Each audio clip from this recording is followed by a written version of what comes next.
MMN പ്രൊജക്ടിൻ്റെ ആദ്യ schedule ശ്രീലങ്കയിൽ വെച്ചായിരുന്നു നടന്നിരുന്നത്. ഇപ്പോൾ ഇതാ വീണ്ടും ശ്രീലങ്കയിൽ സിനിമയുടെ ഷൂട്ടിംഗ് ആരംഭിച്ചിരിക്കുകയാണ്. അതുപോലെ സിനിമയുടെ അസർബൈജാൻ ഷെഡ്യൂൾ കംപ്ലീറ്റ് ആയിട്ടുണ്ട്. അതുപോലെ 20 ദിവസം ഷൂട്ടിംഗ് ഷാർജയിലും ഉണ്ടായിരുന്നു. ഇപ്പോൾ നടക്കുന്ന ശ്രീലങ്കൻ ഷെഡ്യൂളിൽ ലാലേട്ടനും പങ്കെടുക്കും. 150 ദിവസത്തെ ഷൂട്ടിംഗ് ആണ് സിനിമയുടെ ഭാഗത്തുനിന്ന് പ്ലാൻ ചെയ്യുന്നത്. മലയാളത്തിലെ ഏറ്റവും ചിലവേറിയ ചിത്രമായിരിക്കും ഇതെന്ന് പറയുന്നുണ്ട്.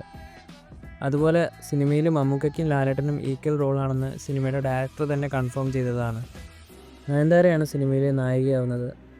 രഞ്ജി പണിക്കർ, രാജീവ് മേനോൻ, ഡാനിഷ് ഹുസൈൻ, ഷഹീൻ സിദ്ദീഖ്, സനൽ അമൻ, രേവതി, ദർശന രാജേന്ദ്രൻ തുടങ്ങിയവരാണ് സിനിമയിലെ മറ്റ് താരങ്ങൾ. സിനിമയുടെ മ്യൂസിക് കൈകാര്യം ചെയ്യുന്നത് സുഷിൻ ശ്യാമാണ്. ആൻഡ്രോ ജോസഫാണ് സിനിമ നിർമ്മിക്കുന്നത്. മമ്മൂക്കയുടെയും ലാലേട്ടൻ്റെയും ഒരു വ്യത്യസ്ത ലുക്ക് ഈ ഒരു സിനിമയിൽ ഉണ്ടാകുമെന്ന് പറഞ്ഞിരുന്നു. എന്തായാലും ആ ലുക്കൊക്കെ കാണാനായിട്ട് നമുക്ക് കാത്തിരിക്കാം. സിനിമയുടെ റിലീസ് 2025 അല്ലെങ്കിൽ 2026 ആയിരിക്കും.